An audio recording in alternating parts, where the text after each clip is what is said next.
Hello, नमस्कार दोस्तों, आप सभी का स्वागत है पॉलिटेक्निक पॉइंट पर। ठीक है। आपको जैसा कि पहले ही बता दिया गया था कि आपकी जो एंट्रेंस वाली क्लास है वो चलने वाली है आपकी 10 तारीख के पहले ही। तो अभी आपका आज से क्लास स्टार्ट होता है और आज हम लोग डिस्कस करने वाले हैं केमिस्ट्री के पहले चैप्टर से लेकर के, ठीक है, जो आपका साइंस एंड केमिस्ट्री है। आपका जो एंट्रेंस है, इस एंट्रेंस में मैं आपको हर एक चैप्टर के बाद उससे बनने वाले पीवाईक्यू, ठीक है, एमसीक्यू जितने भी होंगे वो साथ साथ करवाऊंगा। साथ में इसके एंड में, ठीक है, at the end of lectures मैं आपको वो सारी पीडीएफ नोट्स जो होगी वो आपके चैनल पर यानी आपके एप्लीकेशन पर प्रोवाइड करा दी जाएगी। और साथ ही में साथ आपका ये जैसे आपका टोटल सिलेबस खत्म होता है उसके बाद आपको मिलेगा मिलेगा प्रैक्टिस सेट। ठीक है। तो अभी आपका इस तरीके से कुछ चलने वाला है आपका ये क्लास। तो रेगुलर आपकी हर एक क्लास, ठीक है, अपने टाइमिंग वाइज चलती रहेगी। तो चलिए शुरू करते हैं विदाउट डिले। हम लोग सबसे पहले बात करने वाले हैं केमिस्ट्री की, और आपको बता दिया गया था कि केमिस्ट्री मैं ही आपको पढ़ाने वाला हूं। तो सबसे पहला चैप्टर आपका है साइंस एंड केमिस्ट्री। तो इसके बारे में डिस्कस करते हैं। मैं आपको वही टॉपिक्स पढ़ाऊंगा जो आपके एग्जाम में डायरेक्ट टू डायरेक्ट पूछे जाते हैं, और मैं जो आपको रेड मार्क कर दूं वो समझ लो कि आपके लिए वही क्वेश्चन एग्जाम में आने वाला है। ठीक है। तो हमको एग्जाम थ्योरेटिकल देना नहीं है, एग्जाम देना हमको एमसीक्यू बेस पे। ठीक है। आपका सीबीटी एग्जाम होता है तो आपको ज्यादा थ्योरी पे नहीं फोकस करना है, आपको केवल पॉइंट पे फोकस करना है। ठीक है ना। तो चलो अभी हम लोग शुरू करते हैं। ठीक है भाई। देखो, सबसे पहले हम लोग बात करते हैं, अगर हम लोग पढ़ रहे हैं भाई, क्या पढ़ रहे हैं, केमिस्ट्री पढ़ रहे हैं ना। तो केमिस्ट्री में अगर मैं बात करूं आपसे केमिस्ट्री में, तो सबसे पहले देखिए, उससे पहले हम लोग बात कर ले, केमिस्ट्री के पहले मैं बात कर लूं कि आप लोगों को ये बैचेस के बारे में बता दूं। ठीक है। अभी जिनके पास ये वीडियो नहीं पहुंचा, धीरे धीरे सभी के पास पहुंचेगा। चैंपियन बैच के नाम से हमारा ये जो क्लास है ये चल रहा है। ठीक है। जिसका हमारा मेन पर्पज है कि आपको गवर्नमेंट कॉलेज दिला सके। ठीक है। ये बैच आपका भी न्यू ही है, जल्द स्टार्ट हुआ है। प्रीवियस ईयर में भी हम लोग चैंपियन बैच से चलाया गया था। ठीक है। देखो, आपका जो बैच है वो 99 रुपीज में मिल रहा है। एप्लीकेशन पर जाकर के आप जल्दी से जल्दी इनरोल कर लो। ठीक है। ये आपका जो चार्ज है ना बेटा, ये आपकी क्लास की नहीं ली जा रही, ये आपके पीडीएफ नोट्स की ली जा रही है। ठीक है ना। आपकी क्लास टोटली यूट्यूब पर आपको फ्री प्रोवाइड की जाएगी। तो आपका 99 रुपीज में आपके एप्लीकेशन पर ये बैच आपको मिल जाएगा। ठीक है। जाकर के आप विजिट करो सेमेस्टर पॉइंट पे। ठीक है ना। चलो अभी हम बात करते हैं भाई, ये तो आपका हो गया। अब हम लोग बात कर लेते हैं कि अपना सिलेबस क्या है उसके बारे में। सबसे पहले बात करेंगे हम साइंस केमिस्ट्री के बारे में। ठीक है। हमारा आखिर साइंस होता क्या है, अगर हम साइंस पढ़ रहे हैं तो हमारा साइंस होता क्या है ये जानना आपके लिए बेहद ही जरूरी है। ठीक है ना। देखो, साइंस हमारा होता क्या है, आप लोग शुरू से पढ़ते आ रहे हो कि एक आपको सिखाया जाता था कि सुसंगठित सुव्यवस्थित क्रमबद्ध ज्ञान को विज्ञान कहते हैं। ये आपको शुरू से ही बताया जा रहा है ना। तो हम लोग कुछ उससे थोड़ा सा बेसिक नॉलेज और ले लेते हैं। देखो, जो हमारा साइंस वर्ड है, क्या, जो हमारा साइंस वर्ड है ये साइंसिया शब्द से कहां से आया है भाई, इसका ओरिजिन साइंसिया शब्द से हुआ है। जो हमारा साइंस वर्ड है ये कहां से हुआ है, इसका ओरिजिन साइंसिया शब्द से हुआ है। ठीक है ना। कहां से हुआ है बेटा, ये आपका ओरिजिन हुआ है साइंसिया शब्द से। ठीक है ना। क्या हुआ है, साइंसिया शब्द से हुआ है। जिसमें भाई क्या देखोगे, इस साइंसिया शब्द में आपको एक चीज देखने को मिलेगा। क्या भाई, इस साइंसिया शब्द का एक अर्थ होता है, एक मीन्स होता है जिसका मतलब होता है ज्ञान। क्या होता है भाई, ज्ञान होता है, नॉलेज होता है। और इसको हम लोग क्या कहते हैं कि किसी भी तथ्य का क्रमबद्ध सुसंगठित सुव्यवस्थित ज्ञान ही विज्ञान कहलाता है। यानी क्या होगा भाई कि देयर फॉर सिस्टमेटिक क्या होना चाहिए, जो हमारा ये क्या है भाई साइंसिया शब्द है ना, इसका एक मीन्स होता है नॉलेज। देयर फॉर सिस्टमेटिक क्या होना चाहिए, वेल ऑर्गेनाइज्ड होना चाहिए, सिस्टमेटिक ढंग से लिखा होना चाहिए, वेल ऑर्गेनाइज्ड होना चाहिए, सुसंगठित, ठीक है, सिस्टमेटिक नॉलेज होना चाहिए। और एक तथ्य माने फैक्ट होना चाहिए, उसमें क्या होना चाहिए, फैक्ट होना चाहिए। वो हमारा क्या कहलाएगा भाई, वो हमारा साइंस कहलाएगा। क्या कहलाएगा, साइंस कहलाएगा। ठीक है ना। चलो अभी हम लोग बात करते हैं आगे। इसके कुछ आपके लिए क्या है भाई, कुछ ब्रांचेस दी गई हैं। क्या भाई, कुछ ब्रांचेस दी गई हैं, किसकी भाई, साइंस की। साइंस में कुछ ब्रांचेस दी गई हैं, उनको पहले जान लेते हैं। साइंस जो हमारा है ना वो बेसिकली कई पार्ट में बोलूँ तो आपका जियोलॉजी बॉटनी हो गया, ठीक है, फिजिक्स हो गया, केमिस्ट्री हो गया, कई सारे पार्ट्स में डिवाइड है। ठीक है। लेकिन आपको सारी चीजों को नहीं पढ़ना है, आपको केवल क्या पढ़ना है, केमिस्ट्री और फिजिक्स पढ़ने हैं। ठीक है ना। तो अभी देखो, आपका सबसे पहले मैं बात करूं तो कुछ शाखाओं में ये डिवाइड है, कुछ ब्रांचेस में। सबसे पहले आता है आपका क्या भाई, जीव विज्ञान यानी बायोलॉजी आता है। बायोलॉजी हमारा क्या होता है, the branch of science under which animals and plant are studies.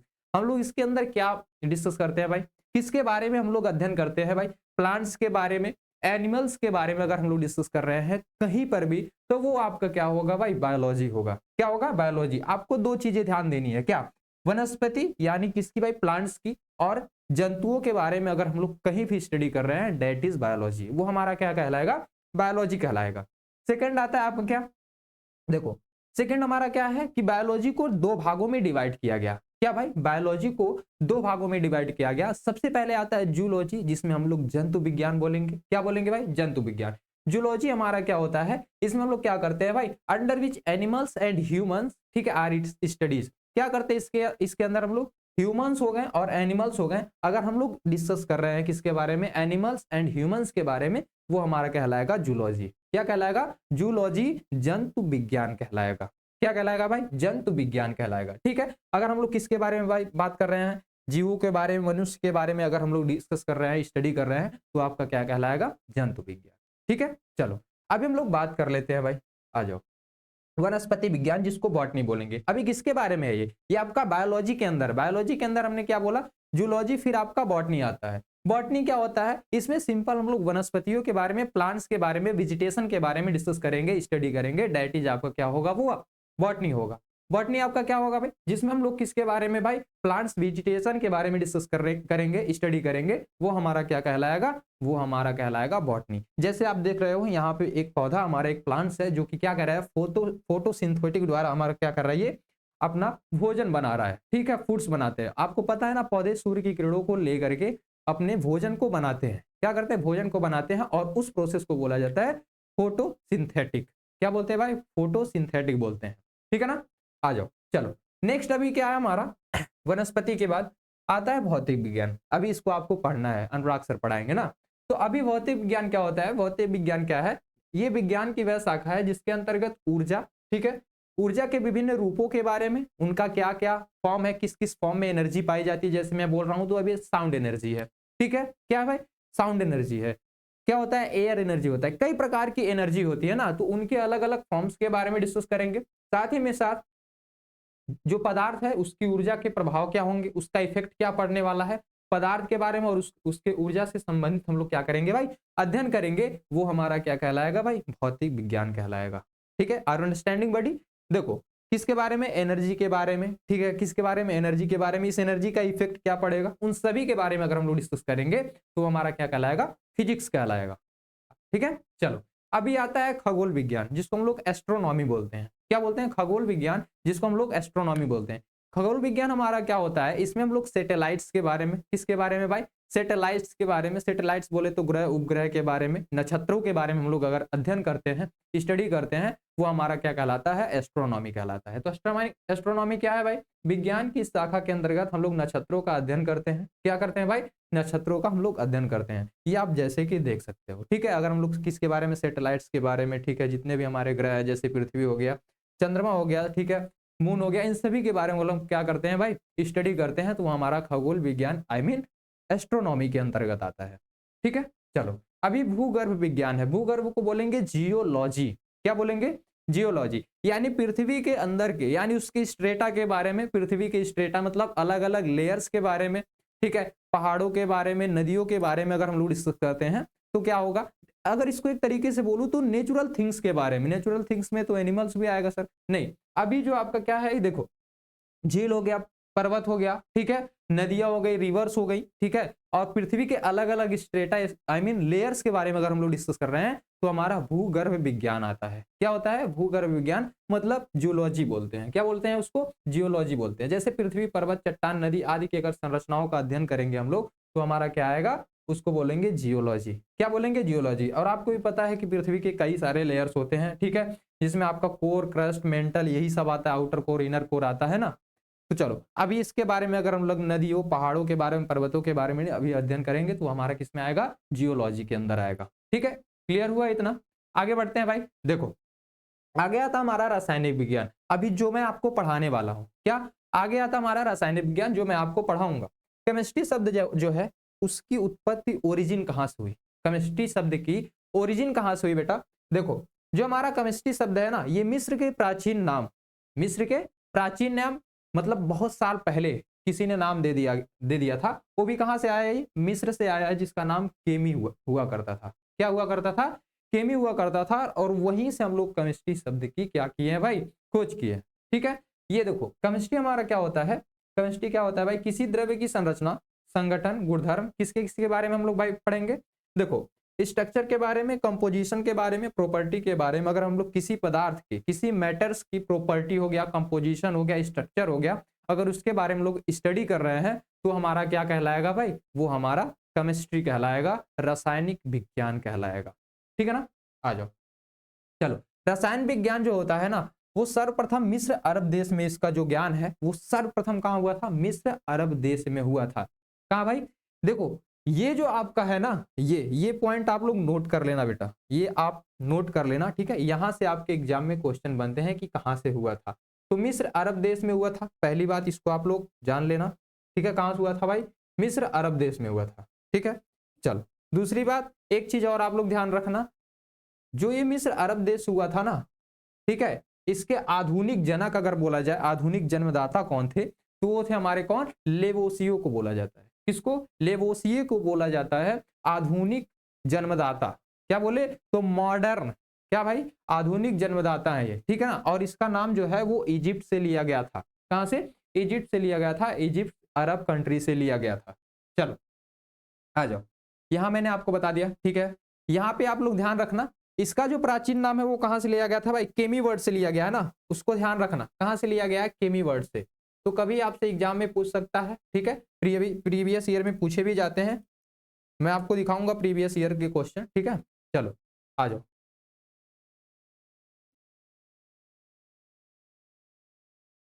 ठीक है, देखो अभी क्या है आपका, यहां तो हो गया। ठीक है, इसको मैंने आपको बता दिया है। रासायनिक विज्ञान की शाखाएं, रासायनिक विज्ञान की क्या है भाई, शाखाएं हैं।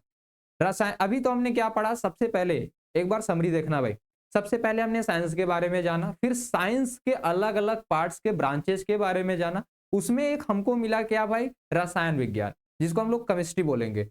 वो रसायन विज्ञान की अभी कुछ अलग अलग टाइप्स हैं, उसके बारे में डिस्कस करने वाले हैं। तो सबसे पहला आता है ऑर्गेनिक केमिस्ट्री। ऑर्गेनिक केमिस्ट्री के अंदर हम लोग क्या करते हैं, अंडर दिस ऑर्गेनिक एलिमेंट्स, किसके बारे में भाई, इनऑर्गेनिक एलिमेंट्स हो गया। ठीक है, अकार्बनिक है ना, तो अकार्बनिक में क्या होगा, इनऑर्गेनिक केमिस्ट्री में क्या होगा, इनऑर्गेनिक एलिमेंट्स के बारे में। ठीक है, उनके नेचर्स के बारे में, उनके कंपाउंड्स क्या बनेंगे उसके बारे में। ठीक है, क्या करेंगे भाई, स्टडी करेंगे, वो हमारा क्या कहलाएगा भाई, अकार्बनिक कहलाएगा। यानी इसके अंतर्गत अकार्बनिक तत्वों का, उनकी प्रकृति एवं उनसे बनने वाले यौगिकों का अध्ययन करेंगे। ठीक है, देखो एक चीज बता दूं मैं तुम्हें, कार्बनिक तत्व क्या होता है, कार्बनिक तत्व क्या होता है, तुमसे अगर मैं पूछूं तो क्या बोलोगे।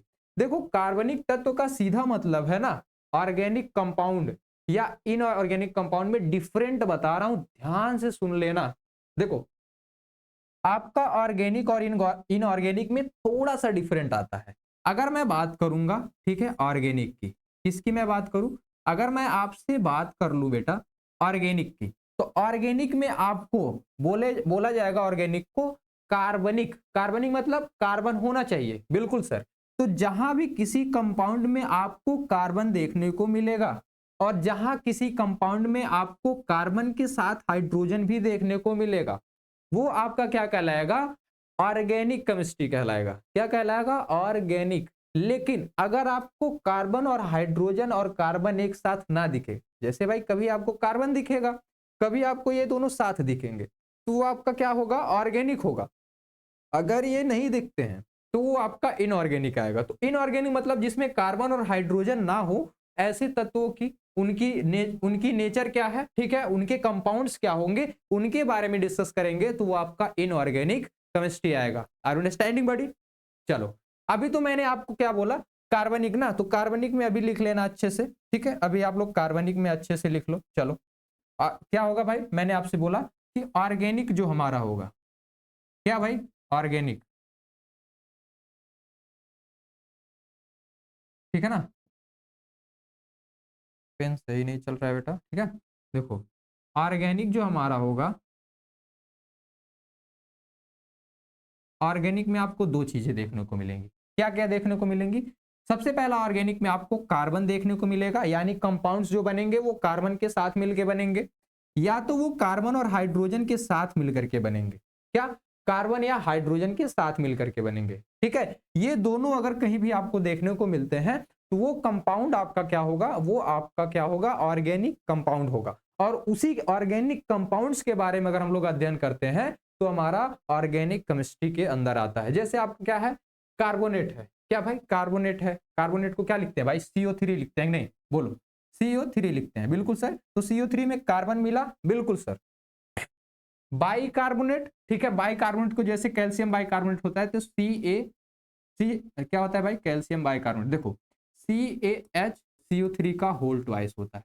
ठीक है, तो आपको देखो बाइकार्बोनेट का मतलब इतना सारा हिस्सा ये हटा दो, ठीक है, इतना सारा हिस्सा आपका क्या कहलाएगा, बाइकार्बोनेट। और बाइकार्बोनेट मैंने बोला आपको कहीं CH भी देखने को मिलेगा, तो CH भी देखने को मिला, ये हमारा क्या है, ऑर्गेनिक कंपाउंड है। तो जब ऐसी कंपाउंड्स के बारे में डिस्कस करेंगे जिसमें आपके हाइड्रोजन, ये हाइड्रोजन कार्बन या कार्बन केवल हो, वो हमारा क्या कहलाएगा, वो हमारा कहलाएगा बेटा,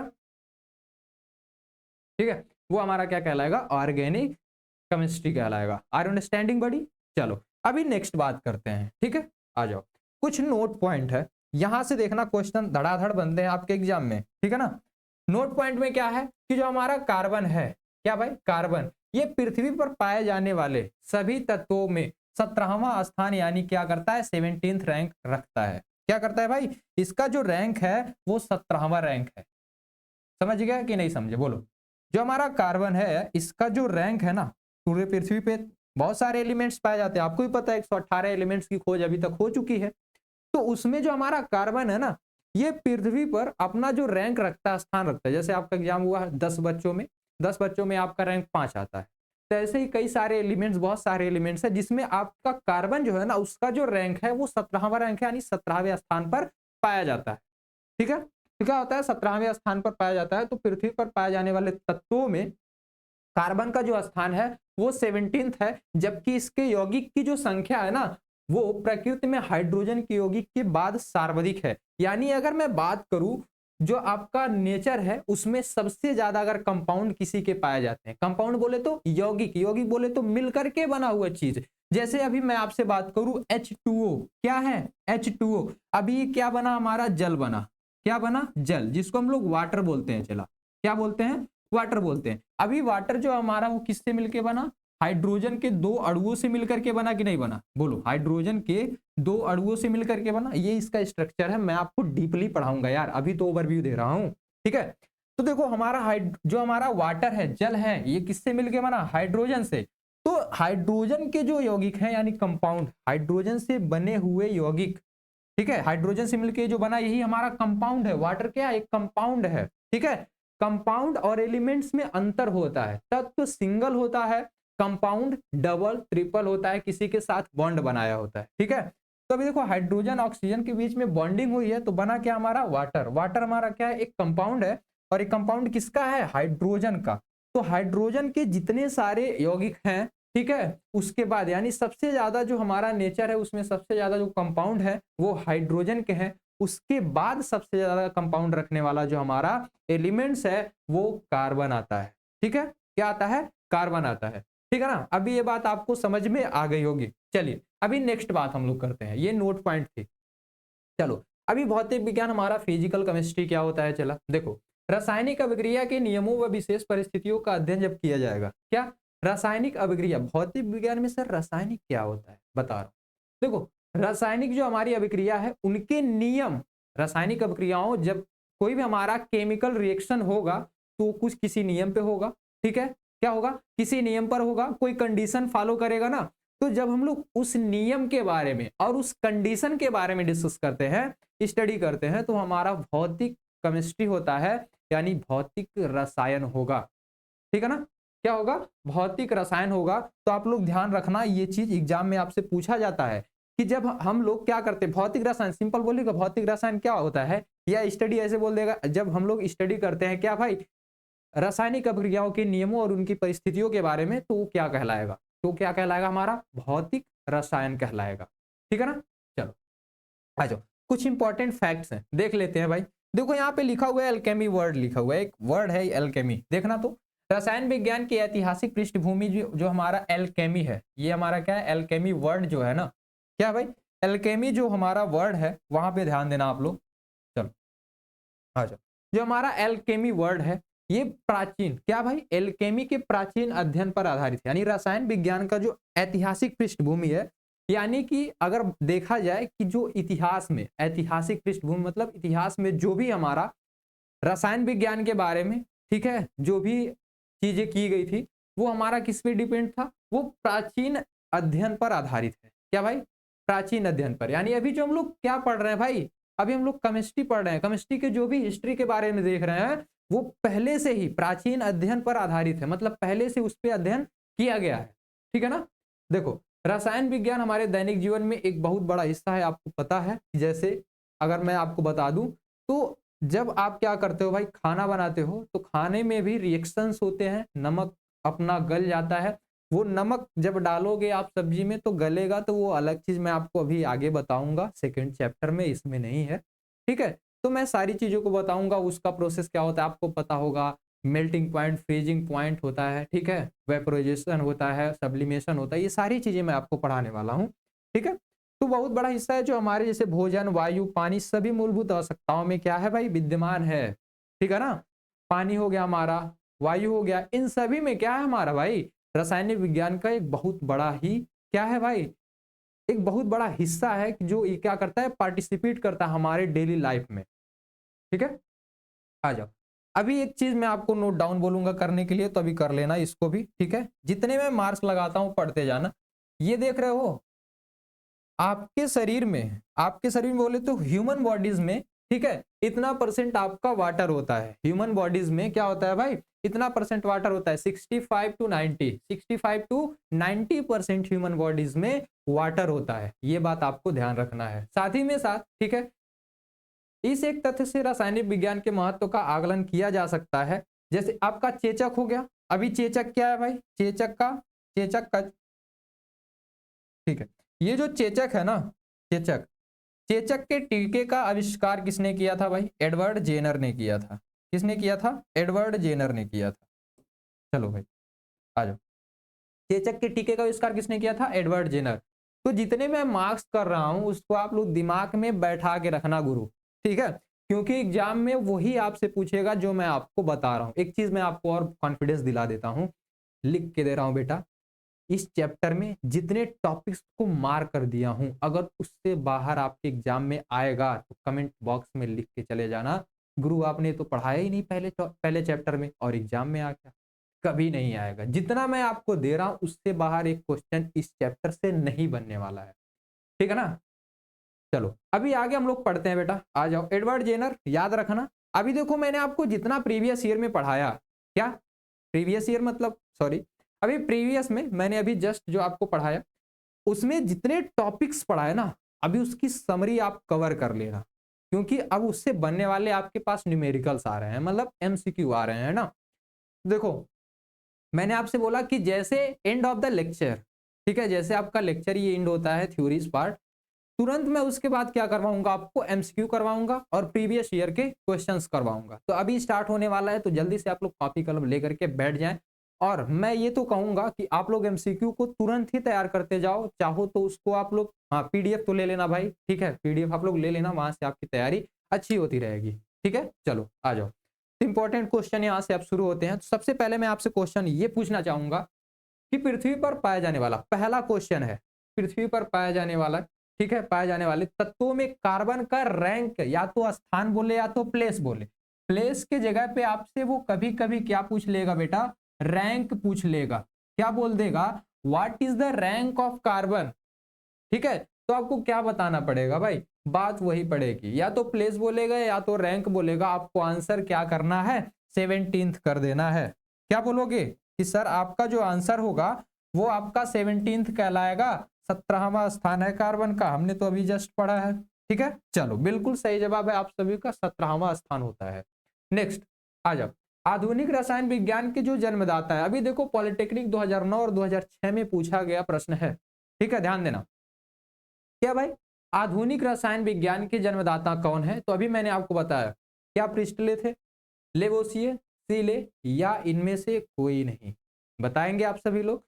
अभी जस्ट मैंने आपको बताया कि आधुनिक रसायन विज्ञान के जो जन्मदाता हैं वो कौन है भाई, लेवोसिए। कौन है, लेवोसिए। कभी कभी आपको एग्जाम में एक चीज और देगा बेटा, एंटोनी लेवोसिए लिख के देगा। क्या भाई, एंटोनी लेवोसिए लिख के देगा, तो घबराना नहीं, नाम के आगे इनके एंटोनी लिख देगा तो इनका ये पूरा नाम होता है ना, तो कभी घबराना नहीं, वो भी इन्हीं का नाम है।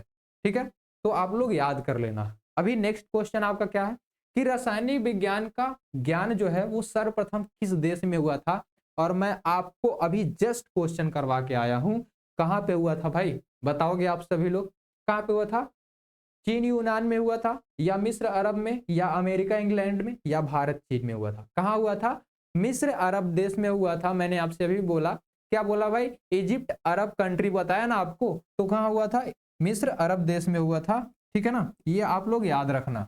ठीक है, चलो, ये सारे जितने भी क्वेश्चंस मैं बता रहा हूं ये आपके लिए समझ लो भाई जल्द ही काम आने वाला है। काम क्या आएगा आपके एग्जाम में, तो ऐसे ही क्वेश्चन बनने वाले हैं। ठीक है ना, चलो अभी हम लोग बात करते हैं क्वेश्चन नंबर 4 की। केमिस्ट्री की उत्पत्ति केमी शब्द से हुई।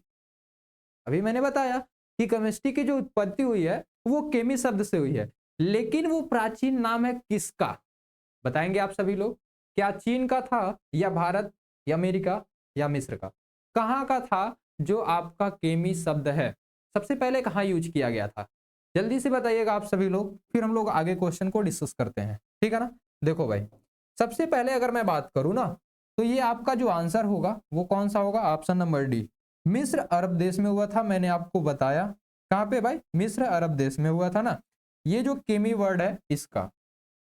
ठीक है, आ जाओ, चलो अभी नेक्स्ट है रसायन अभिक्रियाओं में, क्या भाई, रासायनिक अभिक्रियाओं में, ठीक है, जिन नियमों एवं परिस्थितियों पर आधारित, देखो ध्यान सुनना, रासायनिक अभिक्रिया है जिन नियमों एवं परिस्थितियों पर आधारित है। अभी जस्ट मैंने आपको बताया कि फिजिकल केमिस्ट्री क्या होता है, जल्दी ही मैंने बताया कि जब हम लोग केमिकल रिएक्शंस के, ठीक है, कंडीशन, जिस कंडीशन पर केमिकल रिएक्शन हो रहे होते हैं, जिस नियम को फॉलो कर रहे होते हैं, अगर उन नियमों के बारे में हम लोग स्टडी करते हैं तो वो हमारा क्या कहलाएगा, फिजिकल केमिस्ट्री कहलाएगा। तो क्या कहलाएगा भाई, जब हम लोग क्या करेंगे भाई, रासायनिक अभिक्रियाओं के नियमों और उनकी परिस्थितियों के बारे में अध्ययन करेंगे, तो वो अध्ययन हमारा क्या कहलाएगा, वो हमारा क्या कहलाएगा, भौतिक रसायन कहलाएगा, फिजिकल केमिस्ट्री कहलाएगा। समझ में आया, बताइए, समझ में आया कि नहीं आप लोगों को, क्या कहलाएगा भाई, फिजिकल केमिस्ट्री कहलाएगा। ठीक है, आई होप डेट आपको क्लियर हो गया होगा। अभी नेक्स्ट क्वेश्चन के पास चलते हैं। नेक्स्ट क्वेश्चन हमारा क्या है, चलो क्वेश्चन नंबर 6 कहता है कि मानव शरीर में पाए जाने वाले, मानव शरीर में पाए जाने वाले जल की प्रतिशत मात्रा बताइए, what is the percentage of water found in the human bodies. ठीक है, ह्यूमन बॉडीज में वाटर की परसेंटेज बताइए कि कितनी मात्रा में पाया जाता है। तो मैंने अभी आपको बताया, क्या 90 टू 100% था, या 65 टू 90, 95 टू 100, या 40 टू 50। ठीक है, मैंने आपसे बताया अभी क्या था भाई, 65 टू 90% था, कितना, 65 टू 90% था। ये सारे क्वेश्चंस आपके एमसीक्यू हैं। ठीक है, और यहीं से क्वेश्चन आपके एग्जाम में बनते हैं, याद रखिएगा। ठीक है, आ जाइए। अभी चेचक के टीके का आविष्कार किसने किया था, चेचक के टीके का आविष्कार किसने किया था, ठीक है, जिसको हम लोग स्मॉल पॉक्स बोलते हैं। चेचक क्या होता है, स्मॉल पॉक्स होता है ना, तो इसके टीके का आविष्कार किसने किया था भाई, एडवर्ड जेनर, ठीक है, वर्जीलियस, लुइस पास्चर, या गेबर, किसने किया था। तो मैं आपसे अगर बताना चाहूं तो आपको मैंने अभी जस्ट पढ़ाया, क्या, एडवर्ड जेनर ने किया था। किसने किया था बेटा, एडवर्ड जेनर ने किया था, ये बात आप लोग याद रखेंगे। ठीक है, क्या करेंगे, याद रखेंगे, और हो सके तो आप लोग, ठीक है, नोट्स बनाते रहिएगा। ठीक है, आप लोगों के लिए फायदे के लिए है। चलो आ जाओ, किसने किया था भाई, एडवर्ड जेनर ने किया था। ठीक है, आप सभी का आने वाले लाइव क्लासेस में, ठीक है, क्या होना चाहिए भाई, आपका जवाब सबसे ऊपर होना चाहिए, क्योंकि जिस समय आपकी प्रैक्टिस सेट करवाई जाएगी उस समय आपको थ्योरी नहीं बताया जाएगा, केवल क्वेश्चंस हमारे होंगे और ऑप्शन आपके होंगे, यानी आपका उस समय टेस्ट चल रहा होगा। तो आज ही और अभी से आप लोग जितने भी एमसीक्यू करवाए जाते हैं, जितने भी टॉपिक्स पढ़ाए जाते हैं, उनको कवर करते चलिएगा। ठीक है, चलिए आ जाइए। नेक्स्ट हमारा क्या है, निम्न में से जर्मनासी, जर्मनासी को अगर मैं आपको सिंपल लैंग्वेज में बताना चाहूं तो जॉम्स को मार देने वाला, देखो जर्मनासी, जर्मेनिक, क्या भाई, जर्मेनिक, जर्मनासी, जॉम्स को मार देने वाला यानी जॉम्स को नाश कर देने वाला, इन दोनों में से क्या होगा, पता है कि नहीं? बोलते हैं वो बंटी तेरा साबुन स्लो है क्या, या तो डेटॉल डेटॉल हो, सुने हो कि नहीं, जो एडवर्टाइजमेंट होता है। तो देखो सबसे पहले आपको पता है डेटॉल 100% कीटाणुओं को मार देता है, 99% कीटाणुओं को मार देता है। एडवर्टाइजमेंट होता है ना, प्रचार आता है, आप लोग देखते हो, ठीक है। आ जाओ, क्लोरोबेंजीन क्या होता है सर, क्या ये भी सही है, बताओ, क्या ये भी सही है? बिल्कुल, आपका जो क्लोरोबेंजीन है ना, ये भी आपका क्या है, करेक्ट। देखो क्लोरोबेंजीन हो गया या डेटॉल, ये दोनों ही आपके क्या है, जर्मनाशी हैं, क्या है, जर्मनाशी हैं, और इन दोनों का ही हम लोग क्या करते हैं भाई, यूज करते हैं, ठीक है, क्या करते हैं, यूज करते हैं। तो आपका क्या हो जाएगा, option number A and B दोनों हो जाएगा करेक्ट, ठीक है, option number A and B ये दोनों आपके करेक्ट हो जाएंगे।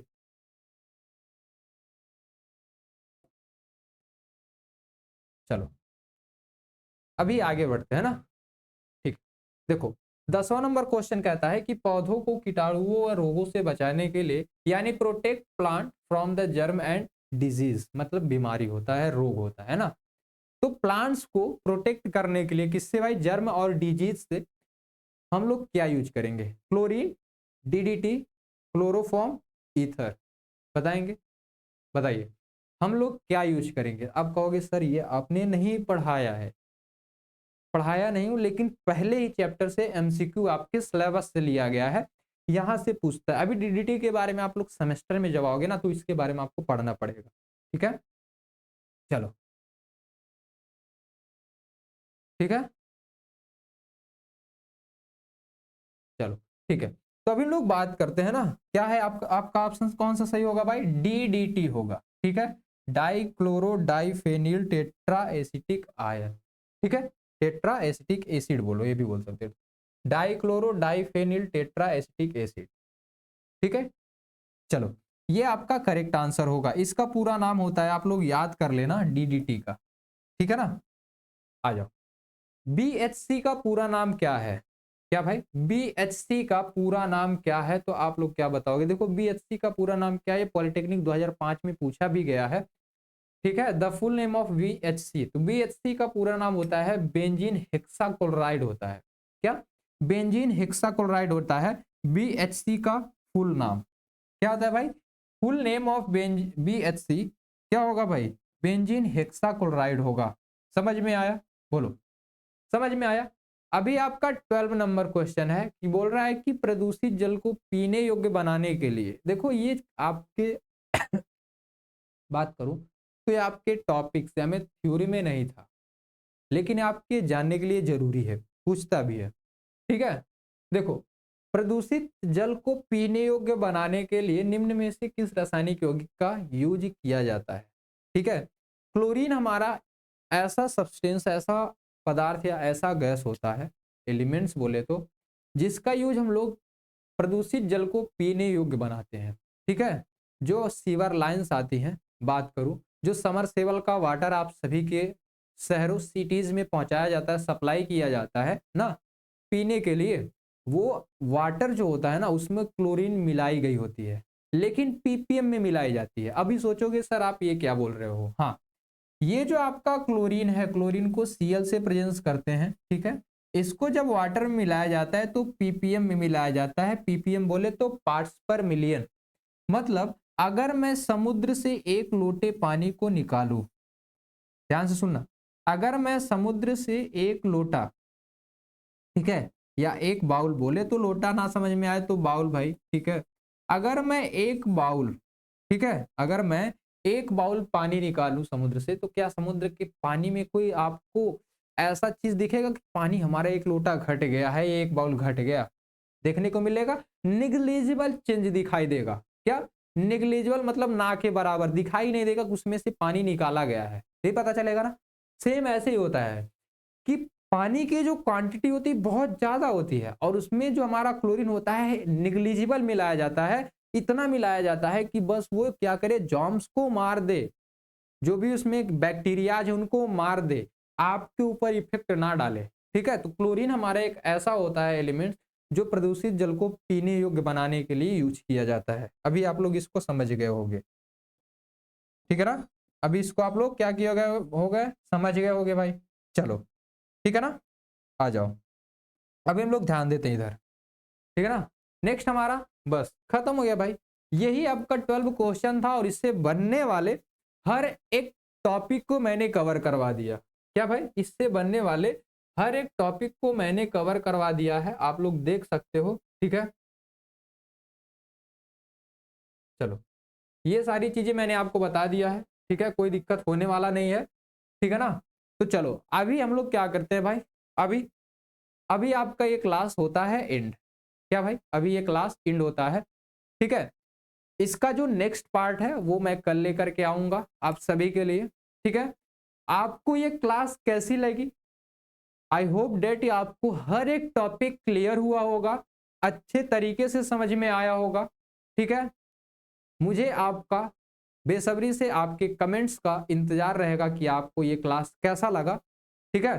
तो तब तक के लिए मेरे तरफ से आप सभी दोस्तों को जय हिंद और मिलूंगा आपसे अगले नेक्स्ट लेक्चर में। तब तक के लिए आप सभी को धन्यवाद।